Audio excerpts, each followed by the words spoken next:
Hey, good afternoon, everyone. Joe Anderson here, again with Brian Perry. I want to thank you for taking another hour or half an hour, whatever. I guess it depends on the Q&A portion of this. But we want to do this weekly, bi-weekly to get good information out to you as the news comes in. So a little bit of housekeeping. There's question and answers again after the presentation. We will show you how to use that.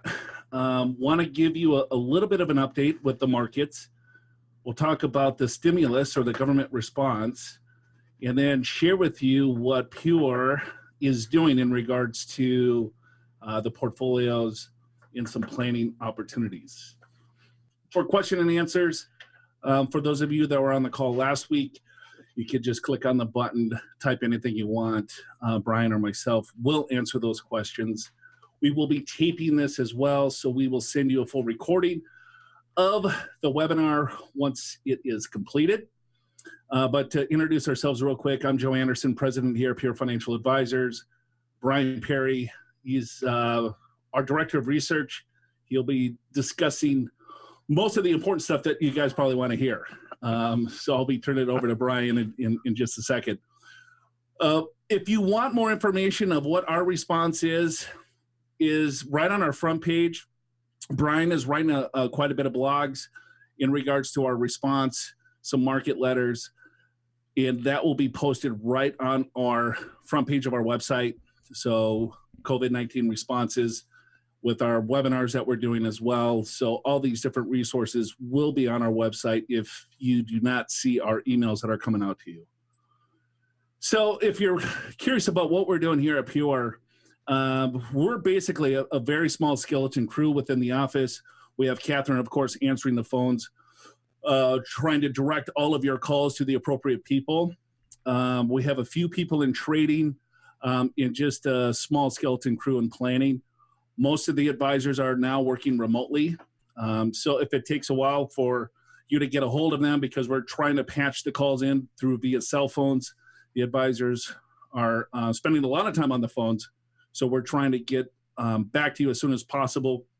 We're not doing any face-to-face meetings. We suspended those a few weeks or last week. We will probably continue to spend face-to-face meetings for the next couple of weeks. We're just kind of keeping our ear to the grindstone depending on what news comes out and when things get back to normal.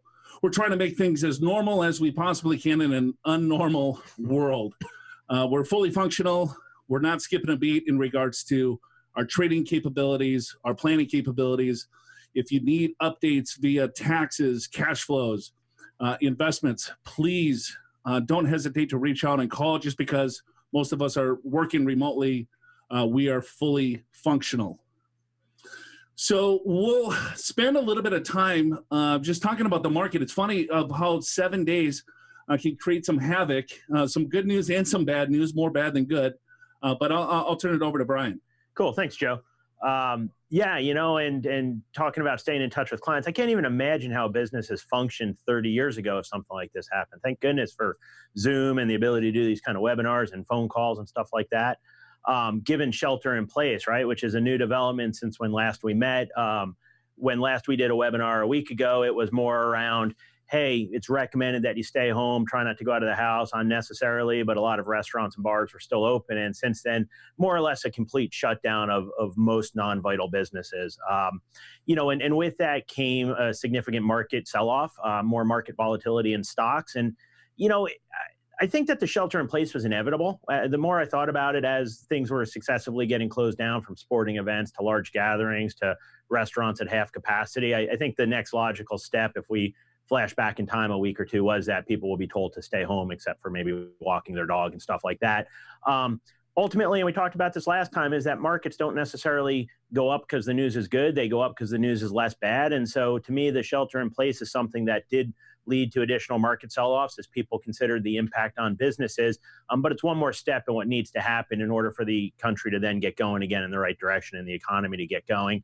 So we'll talk a little bit more about stocks in a minute. We'll also talk more about bonds, which is my old field. Worked for many, many years in the bond market. It's sometimes a little more esoteric than the stock market, but there have been some pretty significant movements and developments in there, and we've made some changes in portfolios to put ourselves in a good position and all of you in a good position going forward. So we'll talk about that. And then we'll talk about the fact that I don't believe this is 2008, and I think that that's very important.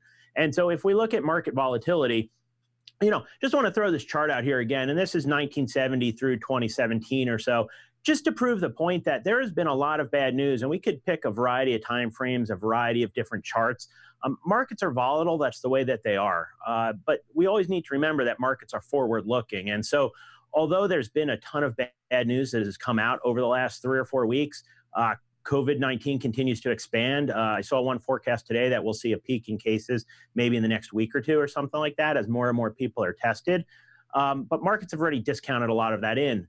Just like we haven't had any fiscal stimulus on a large scale passed, but the news today that it looks like it's very close to being passed caused the Dow to rally a couple thousand points. And so, a lot of bad news has been absorbed over years, and yet the trend has been quite clear that it goes higher, all the way back, whether it was Cuban Missile Crisis, JFK getting shot, and so on.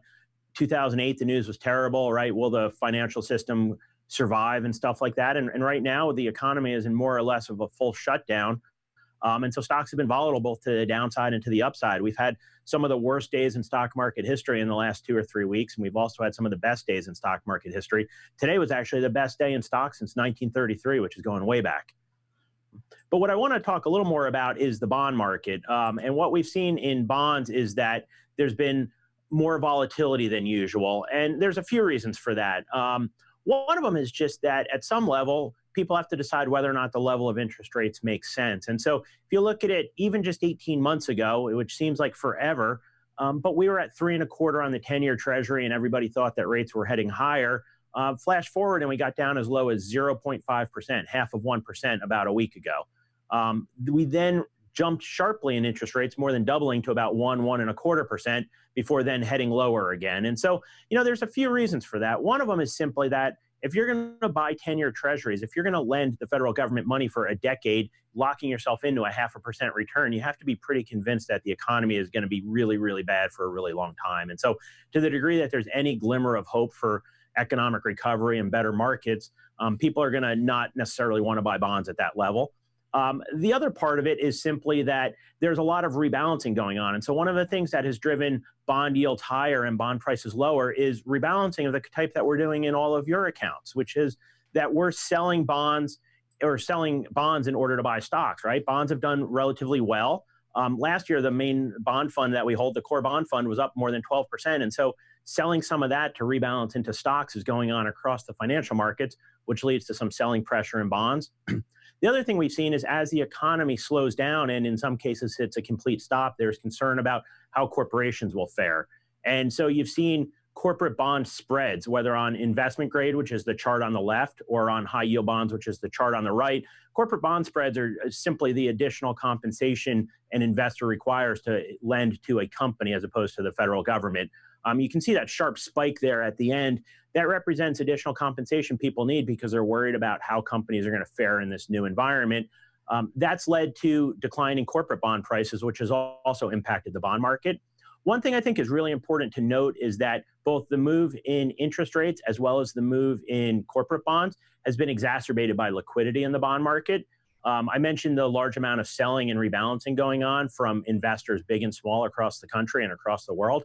But there's also one of the unintended consequences of the 2008 financial crisis, which is coming into play, and that's the Volcker rule, which limited banks' ability to take on risk, which on the whole is a good thing, but also corporate bank balance sheets are down by 75%, 80% in a lot of cases, and so they're not allowed by law to hold as many bonds as they used to. They can't make markets as effectively as they used to, and so when there's a lot of volatility, a lot of selling in the bond market, banks can't support the market as much, and so that leads to larger moves in both directions.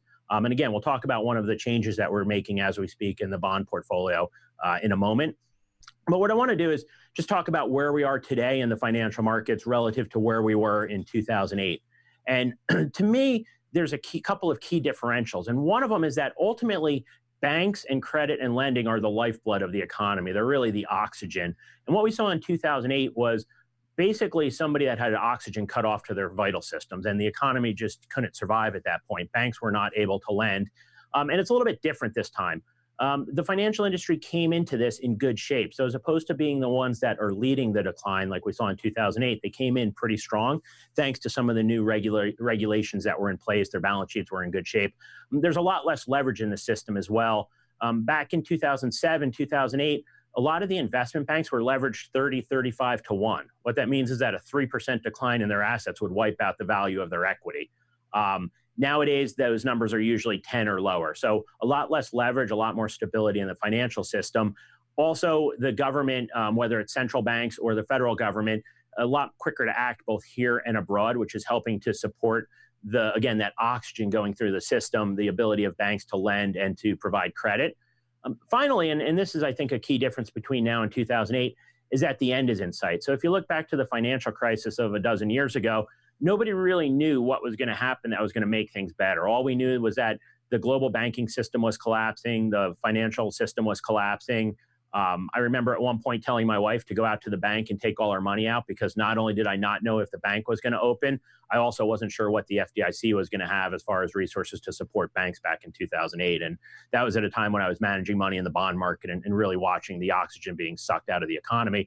Now we know what needs to change, right? And this is a positive to me. As terrible as COVID-19 is, as significant as the health impacts are and stuff like that, we know that at some point the virus will dissipate as long as people take measures to prevent its spread. We saw it happen in China. We'll see it happen in Europe. We'll see it happen in the US, whether it's because the season changes and the weather gets warmer or thanks to social distancing. Once that begins to happen, we'll see people start to get back to work. And we've heard President Trump come out and say that he's targeting maybe Easter, so mid-April. But at some point, Americans will get back to work. People around the globe will get back to work. And at that point, the economy will begin to pick up. There'll probably be a lot of on-tap demand, people that are looking to get out and do things that they haven't been able to do over the last several weeks. So that's what we're waiting for. We don't know exactly when it will happen, but we do know that it's out there on the horizon. The other key difference between now and 2008 is simply where the pain is concentrated. And so if you think of what's going on right now, a lot of businesses are seeing their revenues decline by some degree thanks to some of the constraints that are in place. But there are certain businesses, especially, let's say, in the hospitality industry and some of the leisure industries, restaurants and the like, where their business is down 100%. They're completely shut. And so that's really hurting the economy and hurting those businesses. But on this chart, you can really look at the differences between those industries and their impact on the economy versus finance and construction, which were the industries that led the economy into recession in 2007. And you can see while a lot more people work in some of these leisure, hospitality, and retail industries, about twice as many as worked in finance and construction in 2007, the actual contribution to gross domestic product and the actual contribution to earnings is about half of what it was in 2007. And so the industries being affected most severely right now don't have the overall impact on the economy and on the financial markets that the industries that impacted and led the economy into recession in 2007 did. And I think that will help us with the eventual recovery and what will hopefully be a relatively speedy snapback. Finally, one thing that's going on is that the government is taking very significant actions in order to support the economy. And really, in these instances, speed is of the essence. And I think that this is an area in which the Federal Reserve and the governments have really worked hard to learn from 2007, 2008. And so one of the things that worked in 2007, 2008 was quantitative easing, where the Federal Reserve went out and bought large quantities of bonds to provide liquidity to the marketplace and drive down yields in order to lower mortgage rates, in order to lower rates on all kinds of loans and keep the economy going. So they've done that increasingly aggressively. Just last week, they announced $700 billion in quantitative easing. They've now made it open-ended, where they'll buy whatever it takes to support the economy. They lowered the overnight lending rate to 0. So again, those are both efforts to get interest rates lower, which helps improve economic activity. They've also come out, and again, this gets back to sort of that oxygen or that lifeblood of the economy is money markets and commercial paper markets. A lot of the programs designed there to support those markets are a little more esoteric and not as front and center as maybe the stock market or something like that. But that really allows companies and organizations to fund themselves on a short-term basis and keep the economy pumping while there is this sudden stop in economic activity. And then one other thing the Fed is doing right now, and I talked about the corporate bond spreads moving wider. In 2008, the Fed was unable to buy corporate bonds. They've previously needed congressional approval to do that, but they worked out an arrangement with the Treasury in order to be able to do that. And so the ability to buy corporate bonds for the Fed is helping to ease some of the funding pressures in the corporate bond market. Again, making sure that corporations can continue to survive during this economic slowdown, because you need the companies to be in good shape so that when we come out of this on the other end, they're still in business. They can hire back any workers that have been laid off more quickly. Maybe they don't have to lay off workers. And again, it just improves the ability to snap back more quickly when we get to the other end of COVID-19. And so those are Federal Reserve actions, and they've happened a little bit more quickly. Most of them are already in place. The fiscal actions, what the federal government is doing with Congress and the Senate, a lot of this is still proposed. A lot of it is still being talked about, but it looks like we're really close. And so I'll kick it back to Joe to talk about that and what some of that might mean for all of you. A few things in regards just to everyday retirement planning. Again, these are proposed. Nothing's been written, but there could be some changes in required minimum distributions for those of you that are now 72 or 70 and a half that have to take the required distributions out of retirement accounts. They paused them back in 2008 just because the calculation is based on December 31st balance. And so let's say you had $1 million December 31st, and just assume you were all in equities and the market's down 30%. Now your balance is 700,000. You still have to take the distribution based on the $1 million figure. So there could be some changes around required distributions. There also talk about penalty-free distributions from IRAs up to $100,000. So if you're under 59 and a half and you need to utilize some of the cash in your retirement accounts, you can do so, proposed anyway, of what's in the writing.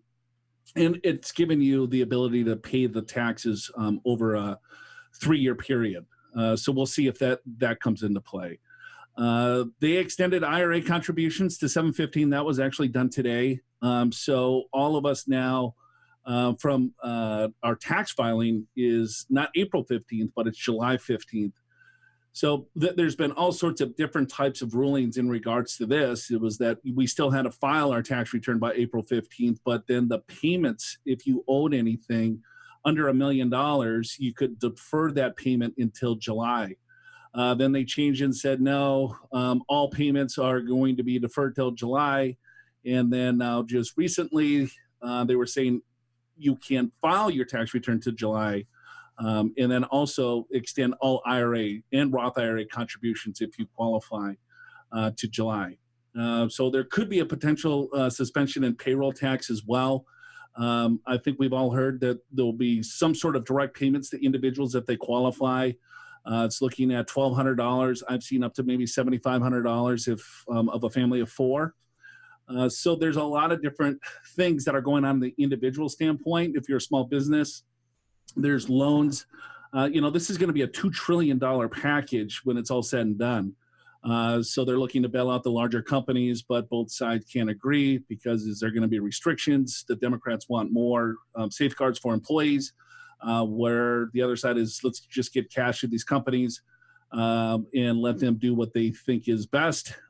So there's a lot of, political maneuvering, which I'm not going to get into, but hopefully they can come together very quickly. The markets seem today that something will probably get done here soon. Some of the planning opportunities, and there was a question, was like, seems like a good time to consider Roth conversions. Yes, without question. Roth IRA conversions is when you're taking money from a tax-deferred account that is going to be 100% ordinary income tax on the way out, where you can take some of those dollars and convert that money into a Roth IRA. Anyone that has a retirement account qualifies for a Roth conversion. There's no AGI limits to do a conversion. Now those dollars are sitting in a Roth that 100% of that growth will grow tax-free.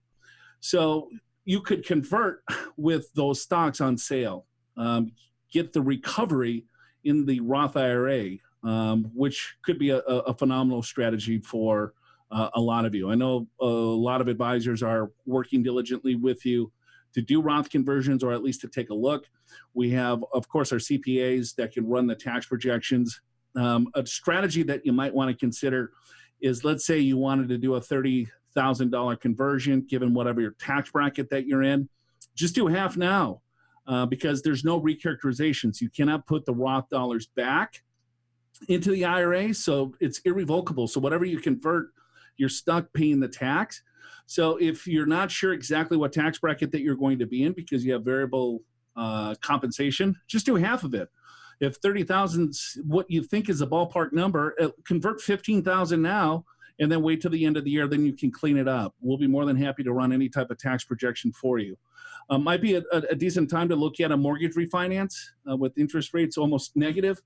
Some of you could get a lot lower rate, push the mortgage out. That could help potentially with cash flow.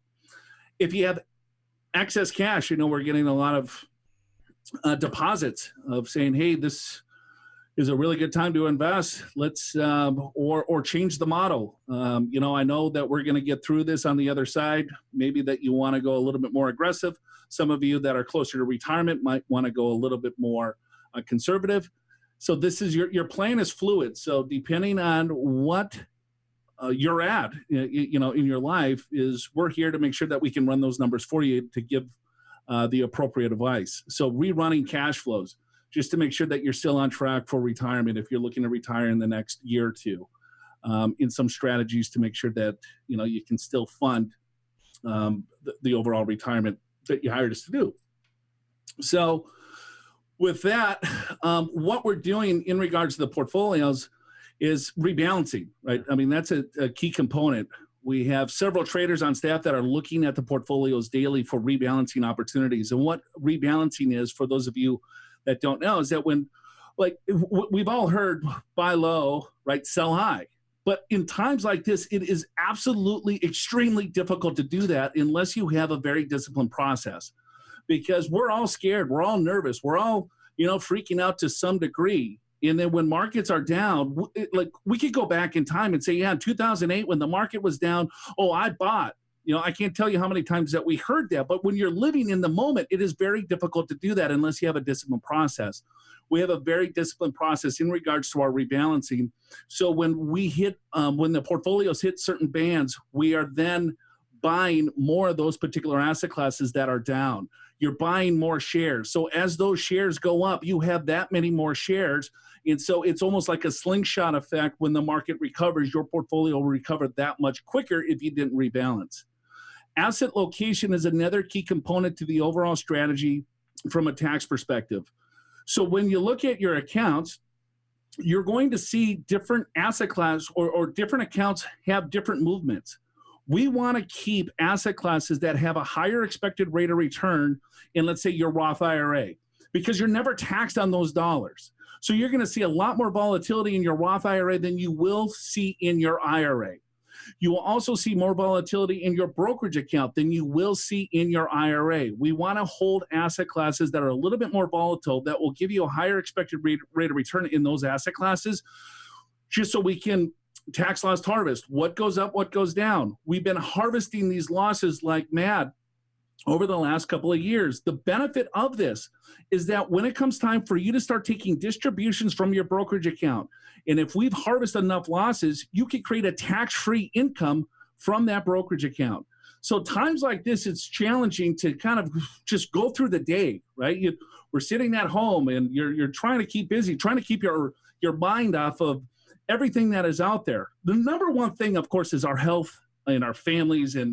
But what we're doing on our side to help enhance that long term is to make sure that the portfolios are doing exactly what they should be doing from a planning perspective. We're huge on the tax aspect of it, so we're trying to create as much tax alpha as possible, because we have no idea what's going to happen to the market tomorrow or next week or 3 weeks or 5 weeks. But I think we can all agree over the next year, maybe, or 2 years or 3 years, I think the markets will be higher than they are today. So we're trying to take advantage of these gloomy times when markets are down to put you in a really good position long term. So we're also looking at changing some of the allocations, and I'll throw it back over to Brian. Cool. Thanks, Joe. So a couple of the things that we're looking at is I talked about some of the movements that we've seen in fixed income over the past couple of years, and the fact that the 10-year Treasury yield declined from 3.25% down to 0.5%. And today I think we're at about 80 basis points or so. So we've had a good low interest rate environment for quite some time. But even when rates were at 2%, 3%, whatever it is, we're not in the business of trying to predict where interest rates are going to go. And in that scenario, rates could go higher, they could go sideways, they could go lower. Looking at it where interest rates are right now, it's hard to argue that they're going to go a lot lower, because even in countries that have seen negative interest rates over time, rates haven't gone that substantially negative. And so we're looking now at an environment where rates can go sideways, they can go higher, or maybe they could go modestly lower. And in that scenario, we think it makes sense to take a little bit of risk off the table, especially with some of these bonds up double digits last year, which is an extraordinary year in the bond market. And so what we've done is we've moved out of one of our intermediate to longer term bond portfolios and moved that money into a short term bond portfolio. And what we do in that instance is we reduce the overall duration, or the overall average maturity of the bond portfolio. And in doing that, now we've got a little bit more protection for all of you if interest rates do go higher. Now, the flip side of that is that if interest rates go lower, you won't participate as much. The bond portfolio won't increase in value as much. But again, we don't think that there's as much two-way opportunity in interest rates right now, just because of the extraordinarily low level that we're at. So let me try to take that into layman's terms a little bit, because bond prices and interest rates move inversely. And so as interest rates go down, bond prices increase. Theoretically, yes. Right? There's some instances where they don't. So when you have interest rates near zero, and if they go down a little bit more, the price of the bond is not going to increase that much. So the participation on the upside of the increase in the bond price is just not worth the risk of us taking at this point in the overall interest rate environment. Yes, that's probably a better layman's term way to put it. So instead of saying, all right, well, because interest rates are so low that there's no real upside to holding these bonds, there's just a little bit more downside. So let's just get into a little bit more safer haven until interest rates kind of normalize. Correct. Yeah. And the other part of we were able to do in that is, again, we're in an environment where maybe corporations are going to suffer a little bit disproportionately in the short term. So we reduce the credit exposure in the portfolio a little bit as well. Again, just making sure that the bonds are actually really safe to support the risk taking in the stocks, where there's a little bit more ability to slingshot higher. Let's talk about stock allocations. Yeah, so we're continuing to evaluate that. And like you talked about, one of the biggest things there is just the discipline rebalancing, right? Positioning where we're buying stocks today for that slingshot. But also earlier this year and last year, when we were making record highs in stocks, the fact that in a disciplined way, we were selling those. Not always fun to sell into an up market, but that keeps the portfolio from getting overweight. What we're looking at now is, given the fact that stocks have seen 20+% declines, does it make sense to slightly increase the percentage of stocks across our models? So we're continuing to evaluate that as an investment committee, because what we want to do is make sure that we're positioning the client portfolios to participate in as much of an eventual rebound as possible. Again, we don't know when that rebound is going to occur, whether it's today was the start of it, a year, whatever, but we do know at some point they're going to come back. We want to make sure that clients are participating as fully as possible. All right. So if you do have questions, our advisory teams are here to help. Anything that's on your mind, you can call me personally, call Brian, Big Al, your advisor. We're here to help you navigate through these challenging times, to say the least. Now, we'd like to open up for some questions. I know that we have several here in the queue that we'll get to, but if you do have a question, we will answer them right here. So first one was, at what point will your investment models exit positions to cash if markets crash completely? So I think what he's saying is, when do we sell out and just go completely cash? Yeah, I mean, I'm not going to say never, but I think a scenario in which we would do that on a whole level. Now, on an individual level, depending on somebody's circumstances, it could be different. But on a firm-wide level, I think it would be a scenario that's difficult to imagine, where the economy is just not going to reopen. Because again, if we just look at history, which is all we have to go off of, there's never been a scenario, whether it's the Great Depression on forward, where things didn't recover. And the reason we run financial plans to start is that we include in those return assumptions scenarios just like this. We don't know it's the coronavirus, but we know markets are going to fall sharply. We know that they're going to recover, and we know that over time, those stocks are there to grow and get people the money they need in a decade or two. The bonds are there for the money that they need next year, next 2 years, or something like that. Right. And so I think you have to rerun some cash flow scenarios there, just to take a look at when you want to retire, how much cash that you have, because I think going in cash would be an absolutely huge mistake. is looking at making sure that you have the right portfolio based on your risk tolerance. And right now, I mean, the risk tolerance for most of us is like, well, I want cash, Yeah. Get me the hell out of these markets. But you can't let the emotion drive, the rational side of the brain here. Well, and I think that gets back to a lot of people, their ability to take risk versus their capacity to take risk, right? And that sometimes people on paper can take more risk than they're actually comfortable taking. And then in a scenario like this, they find out maybe they're a little bit over their skis. And that gets back to just having that conversation back and forth with the advisor to see what they're truly comfortable with. I have several bond funds, high yield, that are down 15%. Is it too late to sell? Will they come back? It's a difficult question because I don't have a crystal ball. I tend to think that high yield bond funds or high yield bonds in general are a lot more attractive today. I showed that spike on the additional compensation. They were probably overpriced a month ago, and they're probably getting closer to fair value. The trouble is not knowing exactly when we're going to come out of this. And the high yield market in particular is heavily concentrated in energy companies. They're a very large portion of the universe. As well as small financial companies. And so when you look at it, it's like, all right, if you're an energy company and not only are you dealing with what's going on in the economy, but oil prices have collapsed, what is your ability to stay solvent at $20 a barrel oil? I don't know. So I would say that high yield could begin to be attractive in this scenario. We're not quite there yet where we think it would be, but we're getting closer. But I think the fund or the vehicle you're actually using would be really important because there's probably going to be pockets of value emerging, but the overall space probably has a lot of landmines as well. Well, you just got to take a look at what you're purchasing too, high yield. So, what was the purpose of purchasing high yield bonds to begin with? Because, you're going to get a higher yield, but there's more risk, and they almost act like stocks that we've seen. Right. So when you see the market's down 20%, it doesn't surprise me at all that your high yield bonds are down 15%. Yeah. So you just risk and reward. But I think a lot of times people will get into investments just looking at the reward and not necessarily identifying the risk because we had 10, 11 years of kind of complacency. And we've seen that across the spectrum of some of the yield alternatives that you see where people didn't like the returns they could get on high quality bonds. So they would buy preferred securities, high yield bonds. And what high yield is, they're just a little bit lower credit quality of an organization. They could be a smaller company that's having a hard time. Why is there a higher yield? Because the lender is asking for more dollars from that particular organization to lend the money. Yeah. So their credit rating is a little bit lower. So they're at more risk of times like this, where if they're not in business for 2 months, the likelihood of default is increasing. So that's why we're seeing that decrease in the overall pricing. So another question here: what would be the time frame for doing a Roth conversion? The time frame. Well, the time frame needs to be done before December 31st. Is the time frame. If you ask me, there's no better time, right, than right now, given where markets are. Like I said, you would want to take a look at what your taxable income is and how much room that you have in your current tax bracket, and then you can determine how much of a conversion that you would want to do. The benefit of that is that, we're at discounted stock prices and discounted tax rates. We're passing a $2 trillion stimulus program. Tax rates are at all-time lows, almost in history, when you look at just the marginal rates.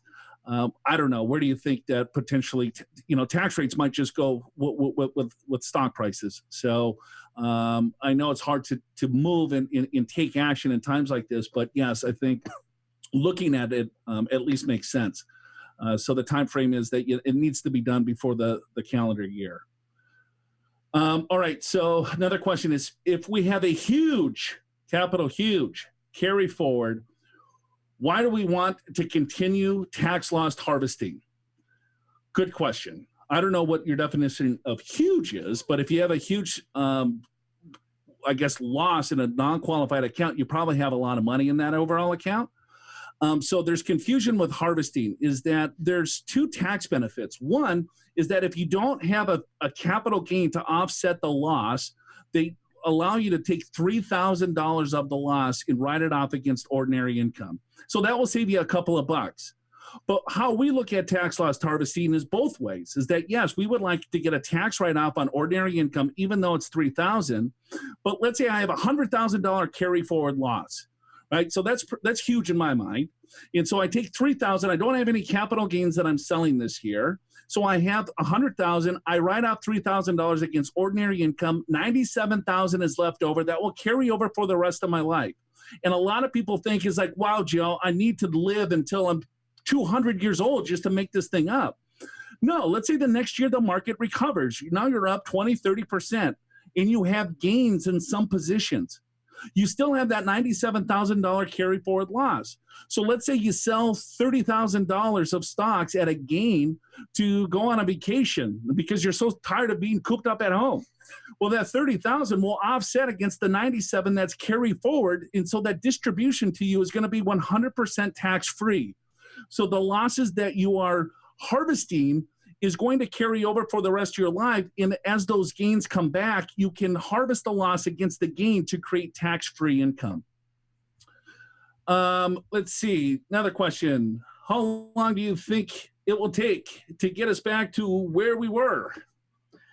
If we knew the answer to that, Yeah. we would just say, let's shut her down and, we can get you there quicker. But the one thing I will say is that I think it's all a function of how long we remain in essentially what's quarantine, right? And, it sounds like the government in some aspects is pushing to get back to work a little bit quicker.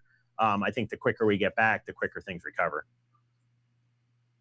And then the other thing is that when you look at what sectors are doing, I mean, the government is responding quickly. Some of, again, the fiscal stimulus package, the Fed actions, in the short run, they put a floor under markets in the economy. In the long run, they do provide some boost so that we can come out of this a little bit quicker, grow the economy quicker, get a faster recovery. So I do think that there's a potential, and obviously, again, not a guarantee, but I think there's a potential for a pretty quick snapback if we can fix this. Because again, this is a known thing.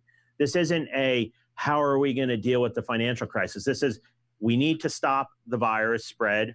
We then need to get out of quarantine, and then we need to restart corporate America and restart the economy. If you can accomplish those things, not easy to do, but we know what we need to do. If you can accomplish that, I think we get a pretty quick snapback.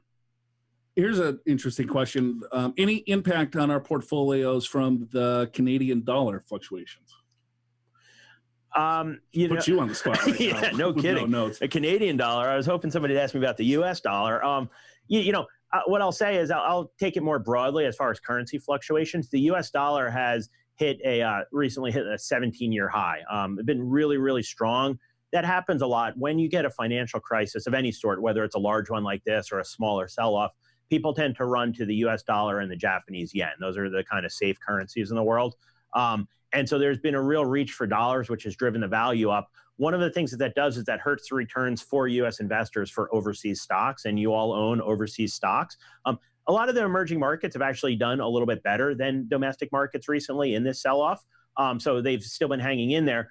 But if you begin to see some of the crisis dissipate, you could definitely see the dollar weaken as the scramble for dollars begins to diminish, and that would help returns on foreign stocks as well. And again, we still like foreign stocks and global investing. We think that some of the markets, whether it's in Asia that led the coronavirus decline, can come out of it a little bit quicker. And you've seen a little bit of that recently. And then some of the European markets and some of the other overseas markets are a lot cheaper than the US. And so that was even before the sell-off. As those prices have fallen, they become more attractive. So if the dollar weakens, I think that would be a very good thing for portfolios. What do you think about, is there some sort of sector allocation changes that you're contemplating? We don't necessarily go sector by sector. We go more by market, whether it's country or by type of stock. So large, small, mid-size, value, growth, profitable, non-profitable, and then by country. That leads to sector concentrations in a de facto way because growth and value tend to be split among different sectors. So not necessarily. The one thing we're really focusing on is that in a lot of the portfolios, there's a weighting towards profitability. And so although we spend a lot of time talking about small and value, I think that particularly in an economic sudden stop like this, that profitability tilt is really important because in the long run, you want to be profitable, but in a short run right now, if your company, what you want to do is survive, and unprofitable companies are going to have more difficulty surviving and coming out the other side of this. And so I think that the pie will remain the same when the economy starts, but there may be less companies competing for it. And so that profitability screen and tilt, I think, is really important right now. Hey, how often do you rebalance portfolios? we look at them every day and then we rebalance. We've got 20% bands in place. And that's based on just a ton of research. And so we've reevaluated that several times. We reevaluated that last year in detail, and then we reevaluated it just again in the last several weeks. There's a lot of arguments pro and con, but we've done a ton of research, modeled out a lot. And what we found is that allowing portfolios to deviate by plus or minus 20% makes the most sense. It gives you a little bit of room for, let's say, stocks to run on the upside, where the moment they begin to go up, you're not selling it. And that allows a momentum factor to come into play, which can be powerful in markets. Having that floor in place at 20% also allows you to buy cheap assets, let's say stocks recently, as they're declining in value.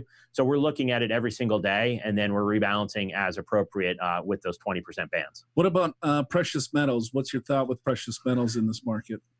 You know, we don't hold precious metals, and there's a couple reasons for that. One is that the long run return of gold is effectively zero when you adjust for inflation, and that's over a very long period of time. The other thing is to me is that there's an issue with how you use it in a portfolio. And what I mean by that is, how do you size a gold trade? Let's just say that you decided that you want gold. How much do you buy? Because if you put 2% or 4% in a portfolio, like a lot of people do in a diversified portfolio, if the world really comes to an end and you get hyperinflation, hyperdeflation, the end of times, is having 4% of your money in gold really going to change everything if everything else goes to zero? Probably not. On the other hand, if you hold enough gold, 50%, so that in an Armageddon scenario, the gold actually is helping you. In the rest of the scenarios, when the world isn't coming to an end, it's such a drag on a portfolio that you wind up not meeting your financial goals. So we're not necessarily fans of precious metals. We are fans of natural resources, which are more the metals and commodities that are driving the global economy. Don't do as well, obviously, in a sudden stop like this, but in the long run, we think the producers of those, the Chevrons of the world, help drive the economy. Couple other quick questions on rebalancing. It seems that rebalancing is normally a somewhat rare event, but with the current volatility, rebalancing is probably happening more frequently. Can you send clients a notice when rebalancing occurs in their accounts and the details of the rebalancing?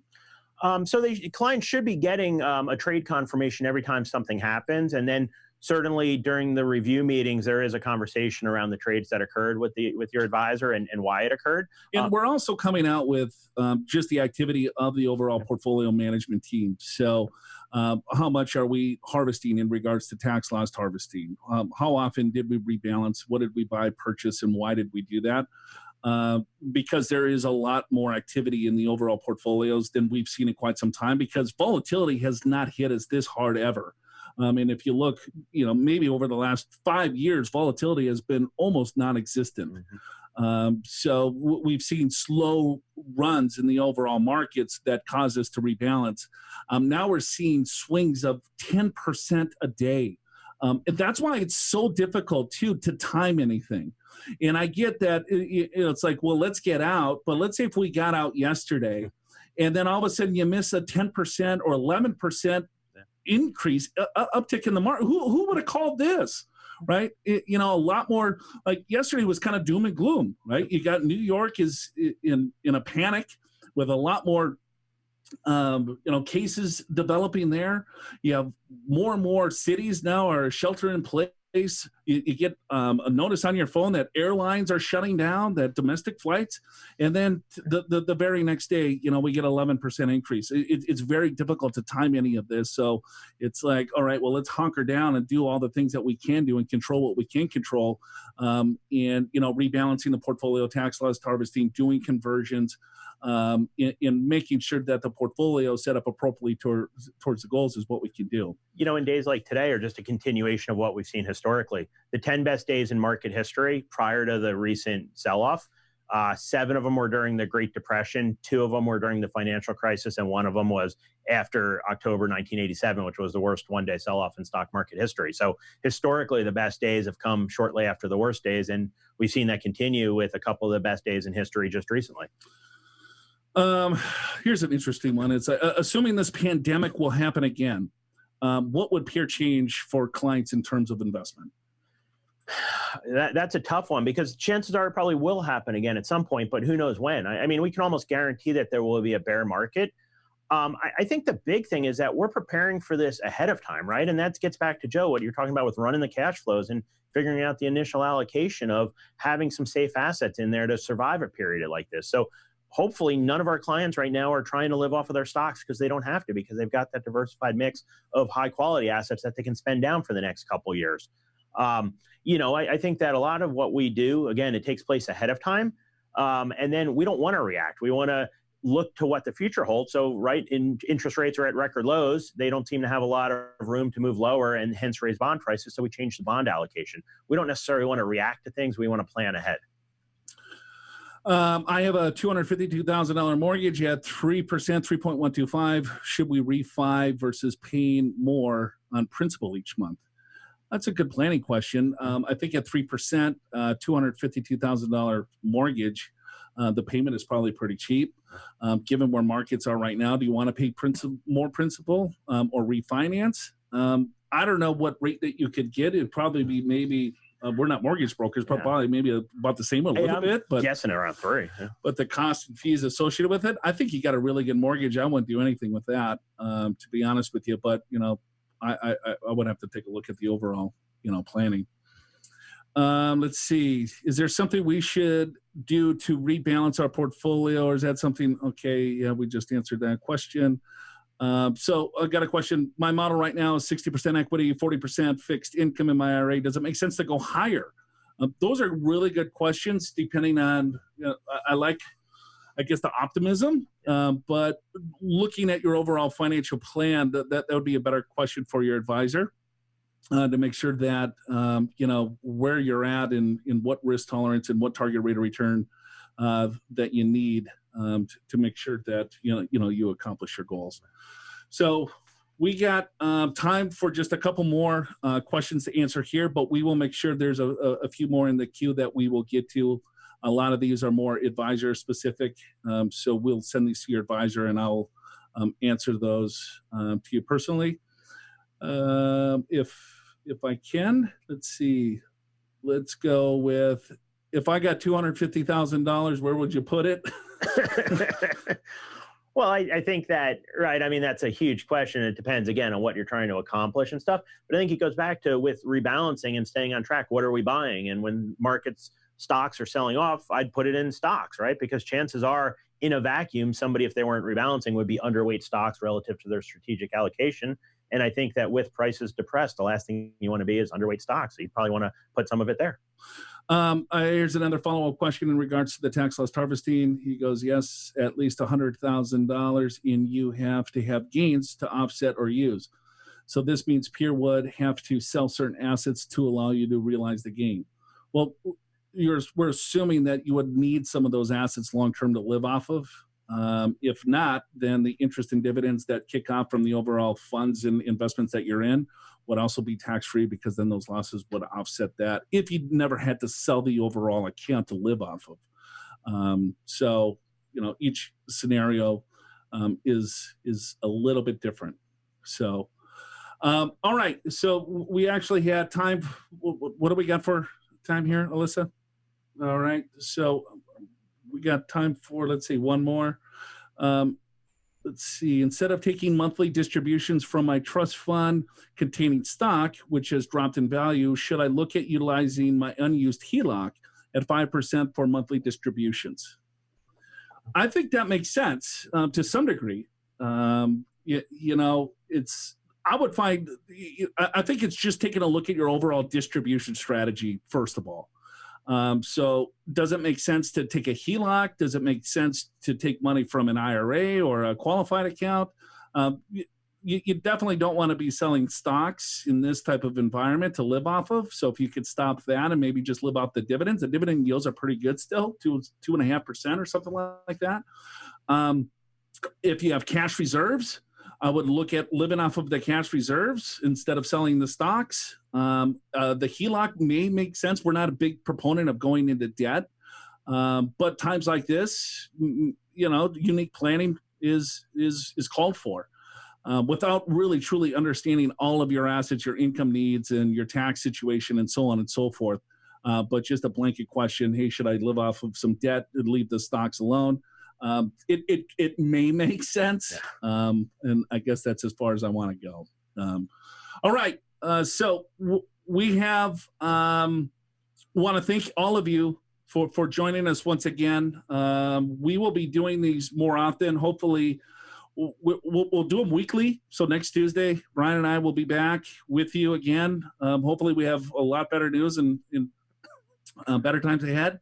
But if not, that's okay too. We'll want to make sure that we deliver the news. And if the stimulus bill gets signed, we can give you detail on what that looks like. Please continue to bring in your questions to us, to your advisor. We're here to answer all the questions that you have in these trying times.